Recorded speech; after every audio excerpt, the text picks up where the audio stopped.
Good morning. We are here in Kherson with Snizhana, and Snizhana is part of a community decide to stay here, to live here in Kherson.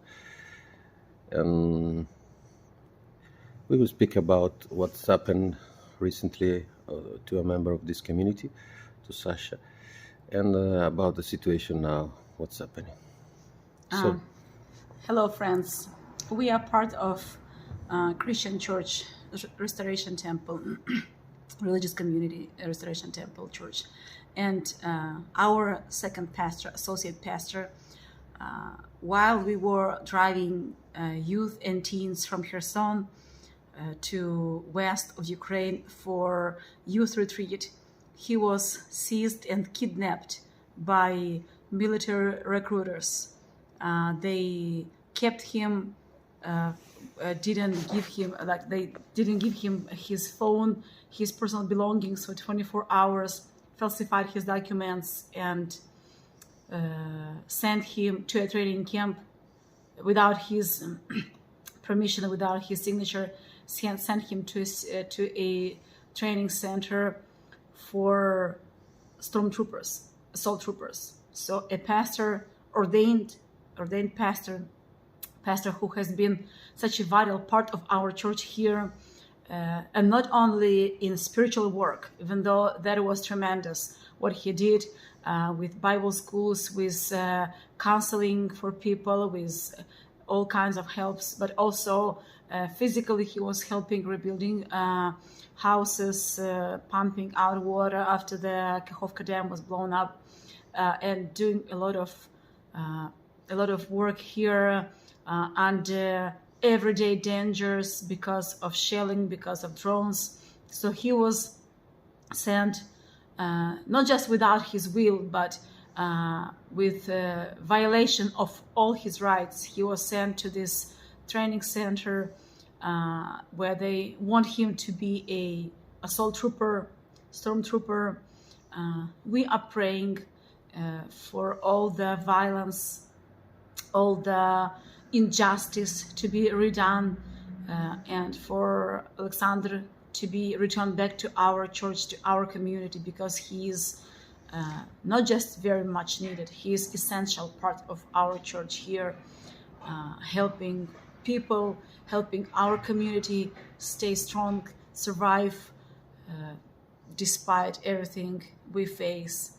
So we want this situation to be known, and unfortunately the letter we received from this recruiting center stated that during the war we may break people's rights. I don't think this is right. It doesn't matter if it's war or not war. People's rights are sacred, I would say. They can be broken just like that, especially by people who already are given authority. So we want this situation to be known and something to be done about this. Alexander had all his papers in order. Nothing was due, nothing was tardy. Everything was, all his military documents were in order.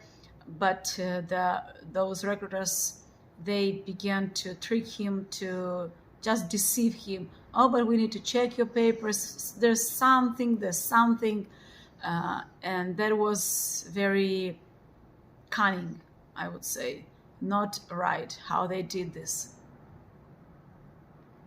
why you say he's been kidnapped? What happened exactly during that night? Because they took him, and we haven't seen him after that. He was brought to this recruiting center. They made his papers for him without him signing anything, and put him on a van, still without his phone, and sent to this training center. And only 24 hours later, they finally gave him his phone back, where he could contact finally us. Isn't this a kidnapping? When a person is being kept against his will, with his personal belongings, his cell phone taken away from him. It doesn't matter if it's thugs or authorities who are doing this. The fact is still, this is kidnapping.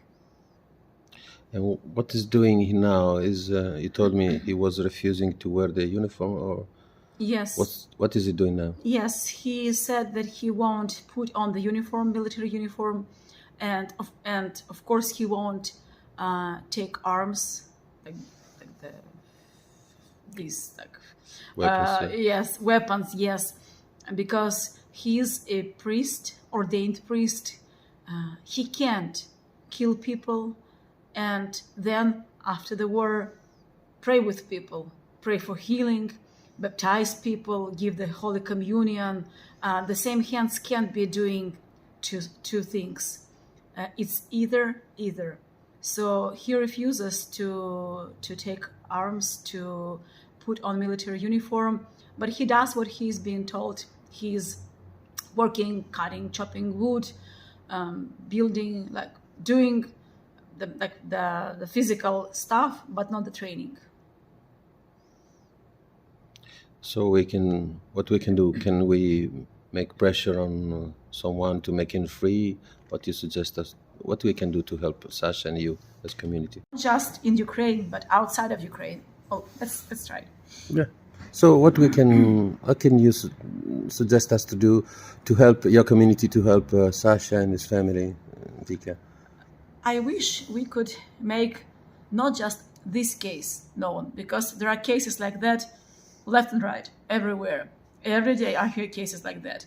And unfortunately, even more than that, because those recruiting centers, they're beating up people, believe it or not. Why they're they doing beat this. them? To force them to do what? Yes, to force them to sign the papers. I'm not even mentioning that they are catching them, preying on them like on a prey, like predators preys on a prey. They do this as well, but also the fact that they are beating, unfortunately, people, and every day I hear cases like that. So I think this needs to be like in the open air. We can't shush this. We can't put this under the carpet, because unfortunately this is also part of the war, and ugly as it is, it exists. And I don't think this is the correct motivation for our men to go to war. I think they achieve the opposite result with things like that. So I think this needs to be voiced.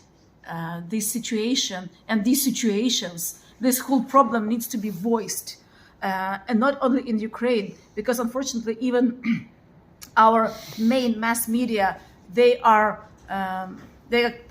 suppressing this. They are not giving enough coverage. They're not giving coverage at all to these cases. So of course, fortunate mass media, they won't know about this, but this is a huge problem and it exists. And I will tell you more. This problem, it breaks our nation apart, because part of our nation fights and part of our nation is against what is happening, and they no longer want to fight because what they see, what they experience. And even those who are fighting, a lot of them were captured like that and forced to become soldiers. This is so messed up, but this needs to be also in the open air. What's the situation now here in Kherson in these days, in the middle of February? What do you think can happen in the future with these rumors, voices of agreement between Trump and Putin, and what's happening now? Of course, we are all waiting to hear the results, to know what will be the agreement. From what we hear, nothing good for our country, unfortunately. And maybe the only thing I'm really scared about is our city might be given to Russia. The city that was already occupied once and deoccupied in November 2022. But we know that Putin wants not just those territories they already have, but he wants the whole Kherson region and the whole Zaporizhia region. So we don't know, but we just hope against all hopes that this won't happen. And whatever will happen, even the darkest forecasts, if they will be fulfilled and nothing, that we just will lose everything we have. But I know Ukraine and our Ukrainians, they won't give up that easily. I don't know how much time it will pass, but I know that Ukrainians will still do everything possible to regain back those territories, because they are part of Ukraine, rightfully. Thank you.